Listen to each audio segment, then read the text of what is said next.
Hello my friends. Exam जो चल रही है एसएससी सीएचएसएल का, जो बच्चे तैयारी में लगे हुए हैं, जिनको लग रहा है कि अब कल मेरा एग्ज़ाम है, परसों मेरा एग्ज़ाम है, उनके लिए ये सुनहरा पल है। क्वेश्चन का एनालिसिस लेके आए हैं। आज हम रीजनिंग के क्वेश्चन को लेके आए हैं। 4 जुलाई को जो अलग अलग शिफ्ट में क्वेश्चन मिला है, उसमें से जो कुछ क्वेश्चन हमें उपलब्ध हो गया है, उस क्वेश्चन को लेकर हम आपके साथ शेयर करेंगे। उसी पैटर्न पे क्वेश्चन पूछा जा रहा है। उसमें से हो सकता है कि थोड़ा बहुत इधर उधर चेंज हल्का फुल्का हो सकता है, लेकिन ऑलमोस्ट पैटर्न वही है। तो उस पैटर्न पे आप माइंड मेकअप करके रखिए कि इसी पैटर्न पे भी हमारा भी क्वेश्चन आने की पूरी संभावना है। तो इसको तो ध्यान में रख के ही जाइएगा। तो चलिए आज हम देखते हैं क्या क्या क्वेश्चन आया है। जो मेरे पास आया है उसको मैं शेयर करता हूं आपसे।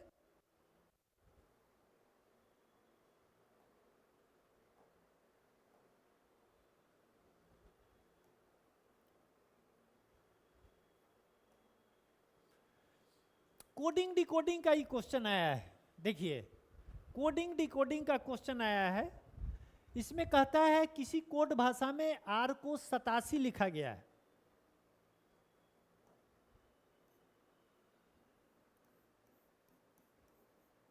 आर को क्या लिखा है? ये 87 लिखा है। ठीक है।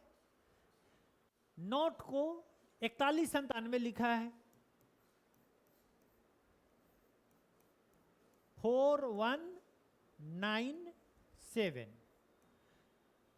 तो उसी तरह से कैट को क्या लिखा जाएगा, यही पूछा जा रहा है। तो पहले हमें ये तो समझ में आ जाना चाहिए कि आर से 87 आएगा कैसे।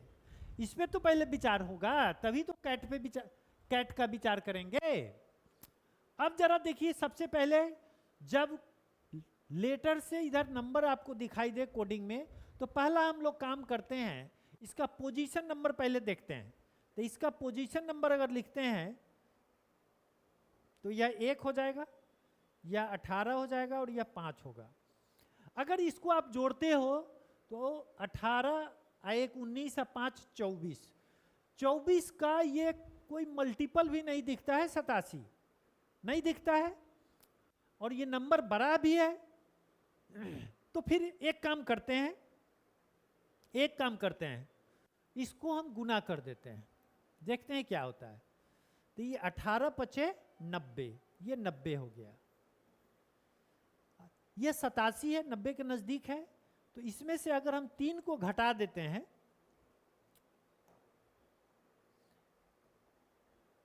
इसमें से अगर हम 3 को माइनस कर देते हैं तो ये 87 होगा। यह 3 क्या हो सकता है? यह अक्षरों की संख्या हो सकती है, यह 3 में भी, या एक फिक्स वैल्यू हो सकता है। यह क्लियर कहां से होगा? हमारा नोट से क्लियर होगा। क्या नोट में भी यही चीज हो रहा है क्या? जरा देखिए तो जरा। n का 14 होता है, यह 15 होता है, और यह 20 होता है। चूंकि इसको गुना किए हैं तो इसको भी गुना ही करके देखिए, इसके आसपास पहुंचते हैं कि नहीं पहुंचते हैं। 15 दूना 30, ये 300 हो गया। इस 300 को 14 से गुना करेंगे तो 14 या 4200 हो गया। ठीक है। अब देखिए, इसके नजदीक पहुंच गए हम। यह 4200 है, यह 4197 है, यह भी तो 3 कम है। वाह, फिक्स वैल्यू है। ठीक है, यह 3 फिक्स वैल्यू है।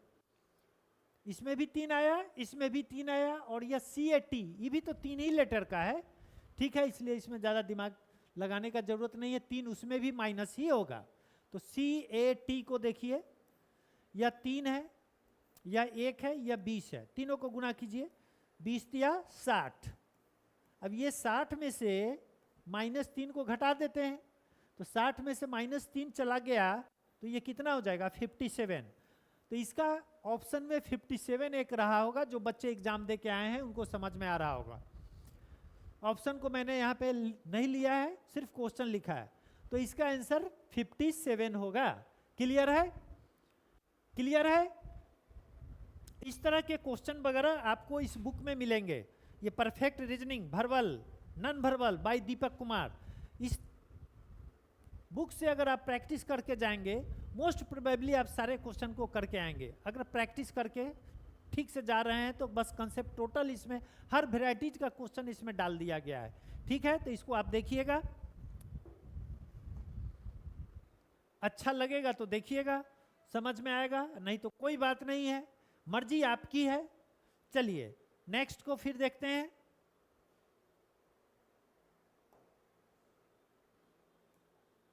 नेक्स्ट क्वेश्चन पे आते हैं बाबू। यहां पे कह रहा है यदि दी गई सीट को मोड़कर एक घन बनाया जाए, if the given sheet is folded to form a cube, cube बनाया गया है सीट को, तो निर्मित घन में अक्षर संख्या वाले फलक के विपरीत फलक पर कौन सा आएगा। ठीक है,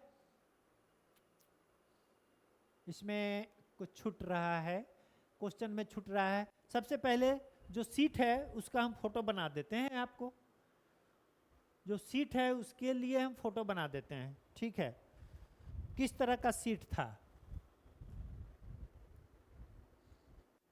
इस तरह का सीट था,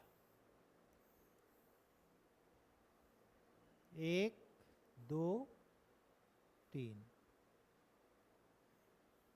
एक इस तरह का है और एक इस तरह का है। ओके, इसमें प्लस बराबर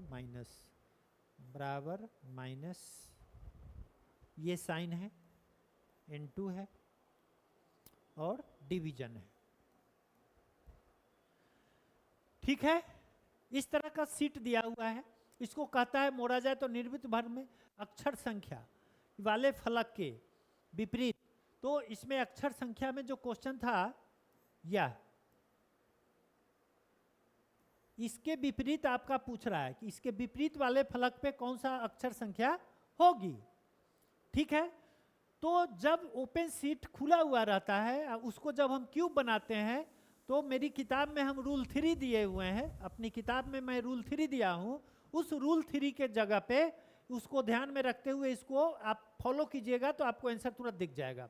इसका पूछ रहा है, अब देखिए इसका, देखिए रूल 3 का मतलब 1 2 3। ठीक है, एक मिनट,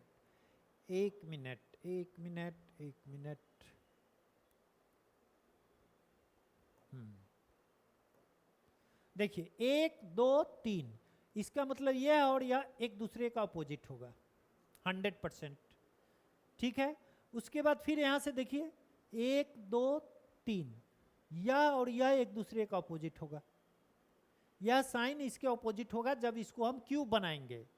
जब इसको क्यूब बनाएंगे तो बचागा क्या, 6 सरफेस होता ही है एक क्यूब में, तो फिर जो बचा कौन, ये बचा और ये बचा, यह दोनों एक दूसरे का अपोजिट हो जाएगा। इसका मतलब इसका अपोजिट क्या होगा, इसका अपोजिट हो गया इनटू का साइन हो गया, यही इसका आंसर हो जाएगा, यही इसका आंसर होगा। क्वेश्चन छोटा हुआ था। ठीक है, सीट जो है छूट गया था, मैंने सीट इसको आपको दिखा दिया, इस तरह का सीट था। हो सकता है कि साइन वगैरह भी थोड़ा इधर उधर हो, कारण कि बच्चा जो भी है मेमोरी बेस्ड ये क्वेश्चन रहता है ना, जो भी हम आपसे शेयर कर रहे हैं मेमोरी बेस्ड क्वेश्चन रहता है। अब मेमोरी बेस्ड में बच्चा आता है, कुछ बच्चा को कुछ याद रहता है, कुछ छूट भी जाता है, तो उसमें थोड़ा बहुत लगा हुआ कि हम लोग क्वेश्चन आपके सामने प्रस्तुत करते हैं। ठीक है, चलिए तो ये हो गया। अब आइए नेक्स्ट क्वेश्चन पे आते हैं हम लोग। फिर नेक्स्ट क्वेश्चन पे आते हैं, साउंड प्लेज। साउंड प्ले इस टाइप का एक क्वेश्चन था। साउंड प्ले शब्द के सभी अक्षरों को इंग्लिश अल्फाबेट के क्रम में अगर हम पुनर्व्यवस्थित करें, रीअरेंज्ड कर दें, तो पुनर्व्यवस्था के बाद कितने अक्षरों की स्थिति अपरिवर्तित रहेगी, नॉट चेंज। कहता है कि चेंज नहीं होगा साउंड प्ले के अक्षरों को अंग्रेजी वर्णमाला में। तो देखिए यहाँ पे साउंड प्ले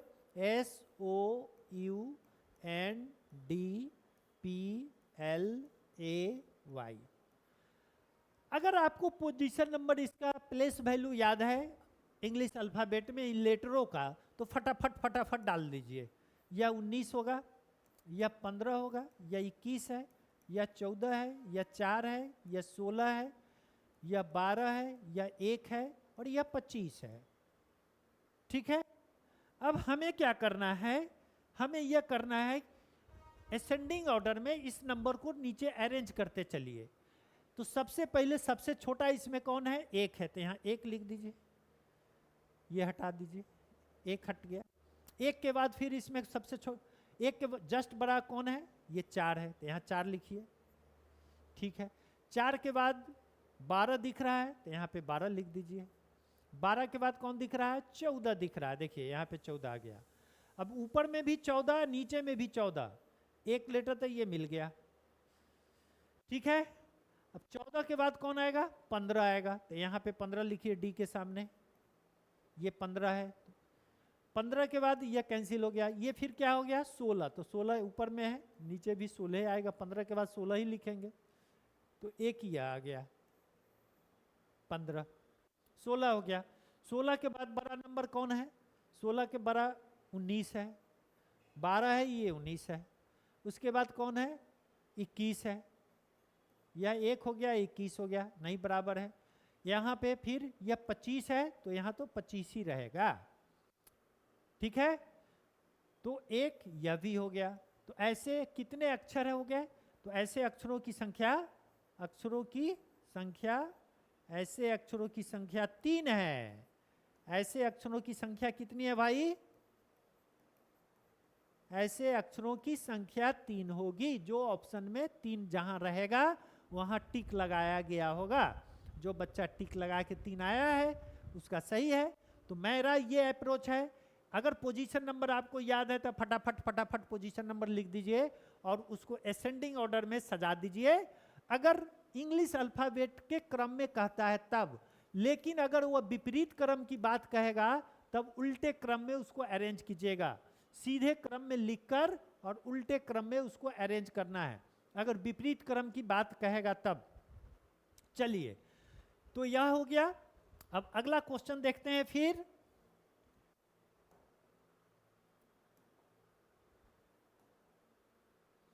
ये सिलोगिज्म का क्वेश्चन आ गया। देखिए, ये सिलोगिज्म का क्वेश्चन है।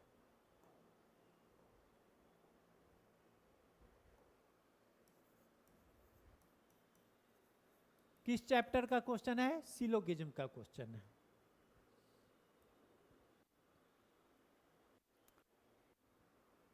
स्टेटमेंट दिया हुआ है, some rings are gift, some gift are not watch.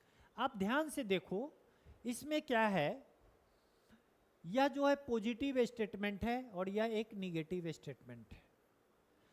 हमें पता है, आपको पता है या पता नहीं है तो पता कर लीजिएगा। जो अप्रोच से हम बच्चों को बताते हैं इसको बनाने के लिए, कैसे है थोड़ा समझा देते हैं आपको। यहाँ पे देखिए लिखा हुआ है सम रिंग आर गिफ्ट।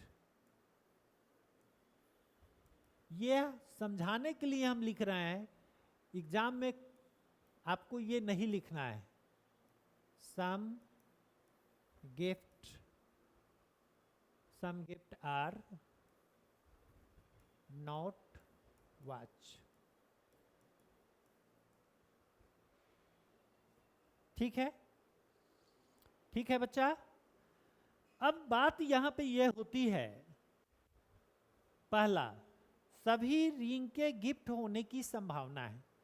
अब यहां पे पहला स्टेटमेंट में ही रिंग है और गिफ्ट है। पहला स्टेटमेंट में ही रिंग भी है और गिफ्ट भी है।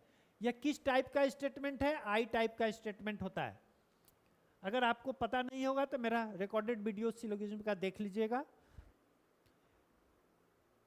आई टाइप से पॉसिबिलिटी का केस, आई से ए टाइप का स्टेटमेंट निकलता है पॉसिबिलिटी का। ये पॉसिबिलिटी का निकलता है, हमेशा ये ध्यान में रखिएगा। ए किस टाइप का होता है, ए होता है उस टाइप का स्टेटमेंट जो ऑल से शुरू होता है। तो यहाँ भी यह निष्कर्ष जो है ऑल से शुरू हुआ है, सभी से होना है। और ए जो है पॉसिबिलिटी का केस, यह सही होता है। तो इसलिए यह सही है। जो बच्चा डायग्राम से बनाएगा उसको हो सकता है कि कंफ्यूजन हो, लेकिन कुछ सूत्र है, कुछ बात है, अगर उसको आप दिमाग में रखिएगा तो आपको कोई ज़रूरत नहीं है। ठीक है, ये हो गया। उसके बाद ये कह रहा है सभी गिफ्ट कभी वॉच नहीं हो सकते हैं। यह पॉसिबिलिटी का केस नहीं है, सभी गिफ्ट कभी वॉच नहीं हो सकते हैं। तो गिफ्ट यहाँ पे है और वॉच यहाँ पे है। कंक्लूजन हम तभी निकालते हैं जब कॉमन टर्म, दोनों में कौन सा कॉमन टर्म है आप ध्यान दीजिए, दोनों में कॉमन टर्म गिफ्ट है। गिफ्ट कहीं भी डिस्ट्रीब्यूटेड नहीं है भाई, एक बार भी डिस्ट्रीब्यूट होगा तभी जाके कंक्लूजन निकलता है, जो वैलिड कंक्लूजन होता है विदाउट पॉसिबिलिटी।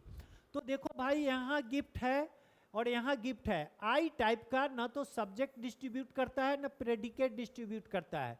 कॉमन टर्म कम से कम एक बार डिस्ट्रीब्यूट होना चाहिए। अगर डिस्ट्रीब्यूट नहीं है तो कोई भी कंक्लूजन, वैलिड कंक्लूजन जो विदाउट पॉसिबिलिटी वाला कभी सही नहीं होगा। इसीलिए यह गलत है, यह गलत है। तो आपका कौन सा निष्कर्ष सही होगा? ओनली निष्कर्ष फर्स्ट सही है। यह सही है, यह गलत है भाई। ठीक है, वेन डायग्राम से आपको इसमें कंफ्यूजन हो सकता है, वेन डायग्राम से भी इसको प्रूव किया जा सकता है, लेकिन मैं अभी सिर्फ आपको क्वेश्चन बता रहा हूँ, पढ़ा नहीं रहा हूँ। ठीक है, चलिए अब अगला क्वेश्चन को देखते हैं भाई। अगला क्वेश्चन को देखा जाए, इसमें क्या है? फिर इसमें भी उसी तरह का है, एक सीट को मोड़ के घन बनाया गया है और निर्मित घन में स्टार उसमें कहीं होगा, यह स्टार, स्टार का अपोजिट पूछ रहा है इंग्लिश वाला में, यहाँ पे number will be on opposite, इस तरह से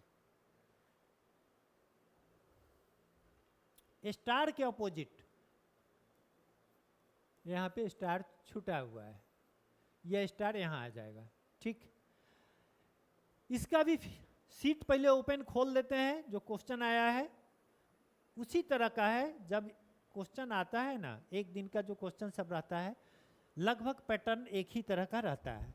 इसमें जो है star percentage hash, star percentage hash, और भी कुछ है, हैश नहीं है, एट द रेट ऑफ,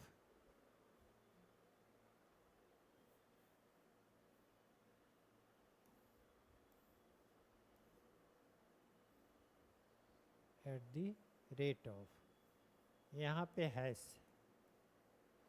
यहाँ पे हैश है और यहाँ पे एंड है और यहाँ पे ये साइन है, ये साइन है। क्या पूछ रहा है आपका? स्टार के ऑपोजिट। रूल 3 अभी तुरंत बताए हैं आपको, रूल 3 आपको इसमें फॉलो करना है। रूल 3 फॉलो कीजिए। रूल 3 क्या है? 1 2 3, इसका ऑपोजिट ये हो जाएगा, इसका ऑपोजिट ये हो जाएगा, तो आंसर निकल गया। इसके ऑपोजिट कौन होगा? ये होगा, तो इसका आंसर क्या हो जाएगा? इसका आंसर यही हो जाएगा, यही आंसर हो जाएगा। ठीक है, इसका आंसर यही हो जाएगा। नेक्स्ट,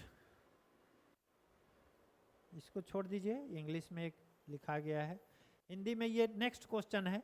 1 जनवरी 2001 को मंगलवार था, तो 11 दिसंबर 2013 को कौन सा दिन रहा होगा? एक क्वेश्चन ये भी है। 1 जनवरी 2001, 1 जनवरी 2001 मंगलवार, तो 11 दिसंबर 2000।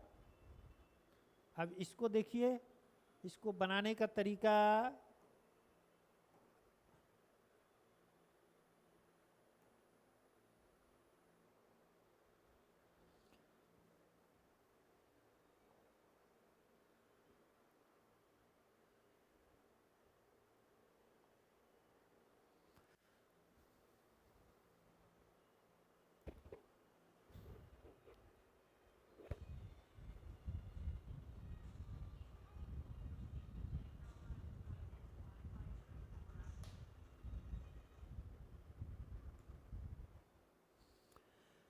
देखिए इसी में बता देते हैं। 1 जनवरी 2001 को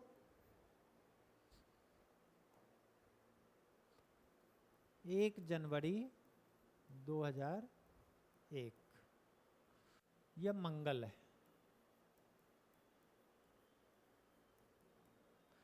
11 दिसंबर 2013 को पूछ रहा है आपसे। तो कौन सा, पहले तो वर्ष, ये जो मंथ है वो सेम कर लीजिए। तो पहले आप निकाल लीजिए इस वर्ष का 1 जनवरी 2013 को कौन सा दिन रहा होगा, पहले इसको निकाल लिया जाए। उसके बाद 11 दिसंबर 2013 हम लोग देख लेंगे। ठीक है। अब यहाँ पे देखिए, यह 2001 से यहाँ तक अगर आते हैं तो इसमें कितना वर्ष आता है, 12 वर्ष आता है। तो यहाँ 12 लिखिए, 12 लिख लीजिए। और इसमें जितना लीप ईयर आएगा उसको गिनिए। तो कौन कौन सा लीप आएगा, 4 आएगा, 8 आएगा, 12 आएगा, 3 आएगा। तो 12 और 3 कितना हो गया, 15 हो गया। अब 15 दिन का ऑड डेज निकाल लीजिए। तो 15 का ऑड डेज निकालने के लिए 7 से भाग देते हैं, जो शेष आता है वही हमारा ऑड डेज होता है। तो यह 1 हो गया। इसका मतलब है कि 1 जनवरी 2001 को 1 दिन से इसको आप बढ़ा दीजिए, तो ये क्या हो जाएगा, बुधवार हो जाएगा। लेकिन आपको तो पूछा गया है 11 दिसंबर, आपसे क्या पूछा गया है, 11 दिसंबर 2013 को, 11 दिसंबर 2013 को पूछ रहा है। तो यह एक साधारण वर्ष है, 2013 साधारण वर्ष है, साधारण वर्ष है। साधारण वर्ष का पहला दिन और अंतिम दिन जो है सप्ताह का सेम होता है। अगर 1 जनवरी 2013 को बुधवार है तो निश्चित रूप से इसके आधार पर हम कह सकते हैं कि 31 दिसंबर 2013 को भी बुधवार था। 31 दिसंबर 2013 को भी बुधवार था। अब हम इसके नज़दीक पहुंच गए। अब हमको तो 11 दिसंबर तक आना है, अब पीछे आना है। तो 31 दिसंबर 31 में से कितना हम घटाएंगे कि हमको 11 मिल जाएगा। कै दिन पीछे चलेंगे, तो 20 दिन पीछे चलेंगे। ठीक है, 20 दिन पीछे चलेंगे। तो ये 20 दिन का आप ऑड डेज निकाल लीजिए, कितना होगा, 7 दूना 14, शेष कितना गिरा, 6, शेष 6 गिरा। तो अब आपको क्या करना है, इस बुधवार में -6 दिन घटा देना है। -6 दिन घटाइए, चाहे एक दिन जोड़िए, आंसर एक ही आएगा। ये आप समझ लीजिए, -6 दिन पीछे जाइए चाहे एक दिन आगे जाइए, आंसर सेम ही जाएगा। -5 दिन पीछे जाइए या आगे 2 दिन जाइए, आंसर सेम ही आएगा। तो हम बुधवार +1 बराबर इसको क्या हो गया, बृहस्पतिवार। यह बृहस्पतिवार आंसर होगा। इसका आंसर क्या हो गया, थर्सडे।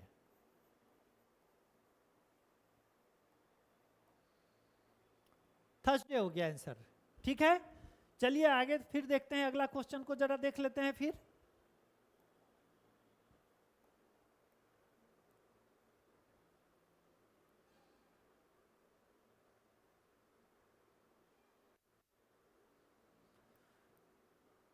मैथमेटिकल ऑपरेशन का ही क्वेश्चन है। चैप्टर का नाम क्या है, मैथमेटिकल ऑपरेशन। पी का अर्थ गुना है। ठीक है, तो जहां जहां ये लिखा हुआ है उसके हिसाब से कर दीजिए। गुना है तो यहाँ पे गुना का साइन दे देते हैं। आर का अर्थ माइनस है तो यहाँ पे माइनस कर दीजिए। पी का अर्थ फिर गुना है तो यहाँ गुना का साइन दे दीजिए। एस का अर्थ प्लस है तो यहाँ दे दीजिए। फिर आर का अर्थ क्या दिया हुआ है, माइनस दिया हुआ है, लिख दीजिए। पी का अर्थ क्या है, फिर गुना है।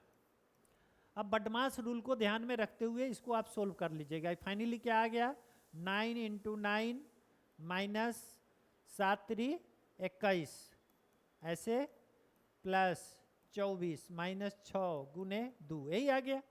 ये 9 9 81, 91 -7 21 +24 -12, ठीक है 12। अब इसको सोल्व कर दीजिए। इसको और इसको आप देखिएगा तो आपको 12 दिखाई देगा, 24 में से 12 गया, 12 दिखाई देगा। और इसको आप देखिएगा -21 और 12, तो ये कितना आएगा, -9 आएगा।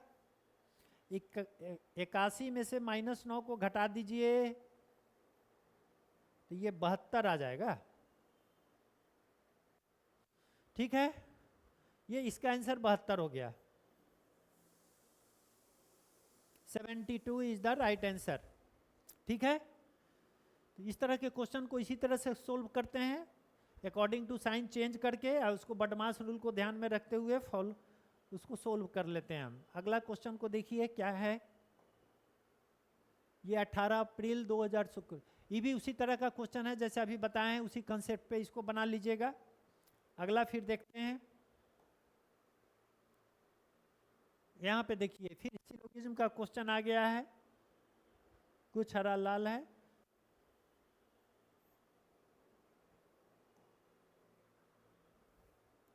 Full stop, full stop, full stop, निष्कर्ष यहाँ पे ये लिखा हुआ है। देखिए स्टेटमेंट क्या है, some green is red, some red is blue, all blue is yellow. यह आई टाइप का है, यह भी आई टाइप का है, यह ए टाइप का है। अब आपको निष्कर्ष देखना है। पहला निष्कर्ष में येलो और ग्रीन है। येलो कहाँ है भाई, इसमें, यहाँ पे येलो है, और ग्रीन इसमें तो है नहीं, इसमें है। ठीक है, तो उस केस में कॉमन टर्म रेड इसमें और इसमें कहीं भी डिस्ट्रीब्यूट नहीं करता है। इससे इसका डिस्ट्रीब्यूशन रहता तब इससे इसको हम देखते हैं, अदरवाइज देखने का कोई ज़रूरत नहीं है। तो ना तो यह डिस्ट्रीब्यूट किया ना यह डिस्ट्रीब्यूट किया, तो इससे इसको देखने का कोई ज़रूरत नहीं है। इसका मतलब है कि यह फॉलो नहीं करेगा। सम येलो इज रेड, अब सम येलो कहाँ है, यहाँ पे येलो है और यहाँ पे रेड है। ठीक है, सम येलो इज रेड, ये निष्कर्ष है ना। तो यहाँ पे देखिए ये ब्लू है और यह ब्लू है, यह आई टाइप का है। आई टाइप का सब्जेक्ट जो होता है डिस्ट्रीब्यूट करता है। अगर यह डिस्ट्रीब्यूट कर गया तो इससे यह सम रेड इज येलो सही होगा, सम रेड इज येलो सही होगा। ये डिस्ट्रीब्यूशन के कंसेप्ट पे हम बता रहे हैं, मैं डिस्ट्रीब्यूशन के कंसेप्ट पे बता रहा हूँ। यह और यह दोनों का कॉमन टर्म देखिए, ब्लू है, ब्लू यहाँ पे डिस्ट्रीब्यूट कर रहा है। इसका मतलब है कि यह दोनों के बीच वैलिड कंक्लूजन निकलेगा, रेड और येलो के बीच। अगर दोनों में से एक सम है तो हमेशा निष्कर्ष सम वाला ही निकलेगा। ठीक है, ऑल वाला कभी नहीं निकलेगा, एक्सेप्शन है पॉसिबिलिटी का केस। तो यह आपका सही है, यह आपका सही है। ठीक है, तो आप some yellow is red, some yellow is red सही है, यह सेकंड कंक्लूजन फॉलो कर रहा है। ओके,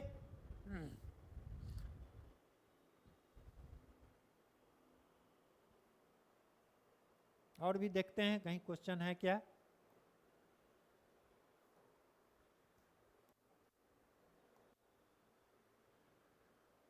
ये भी मैथमेटिकल ऑपरेशन पे ही है जिस तरह का अभी बताए थे। आई का अर्थ माइनस,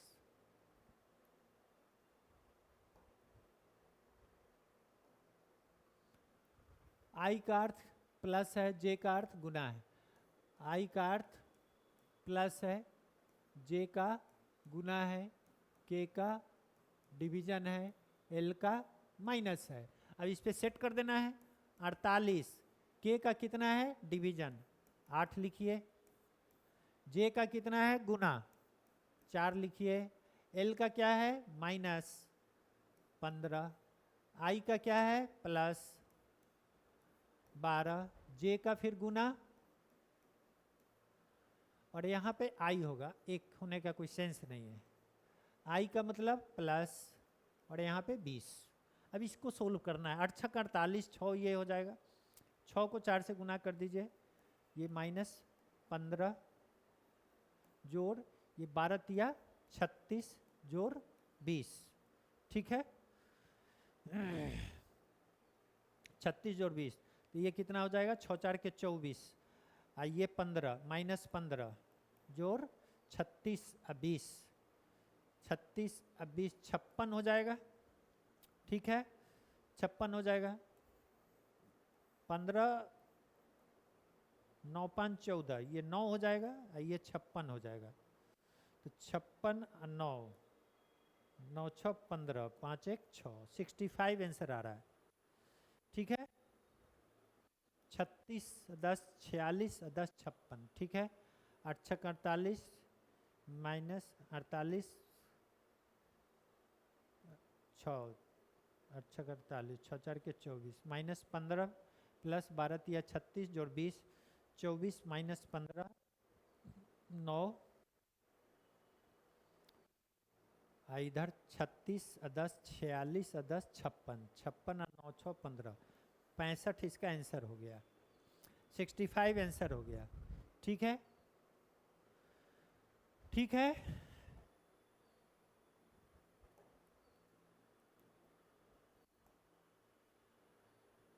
यहाँ पे फिर एक आ गया हमारा सिलोगिज्म का क्वेश्चन। देखिए यहाँ पे ध्यान से देखिए, अभी जो मैं बताया कंसेप्ट बताया, क्या बताया आपको, देखिए या कुछ यहाँ पे क्या है कुछ है, यहाँ पर भी क्या है कुछ है, इसका मतलब दोनों आई टाइप का है और कोई भी, और यहाँ पर भी आई है, तीनों आई टाइप का है।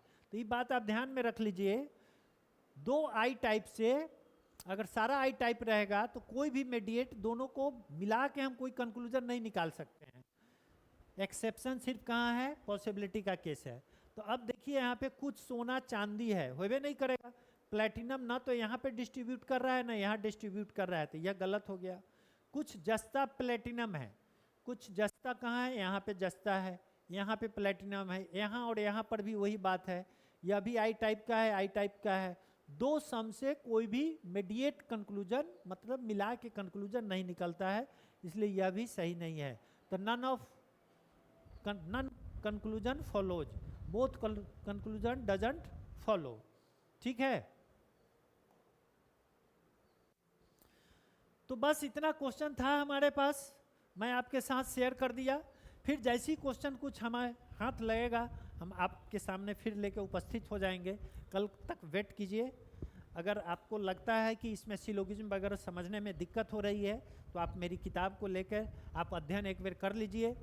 विदाउट फिगर बनाए हुए क्वेश्चन का आंसर आप दे सकते हैं। ये किताब जो है यही किताब है हमारी, perfect reasoning bye Deepak Kumar करके आती है किताब यह, ठीक है। Okay, good evening, thank you.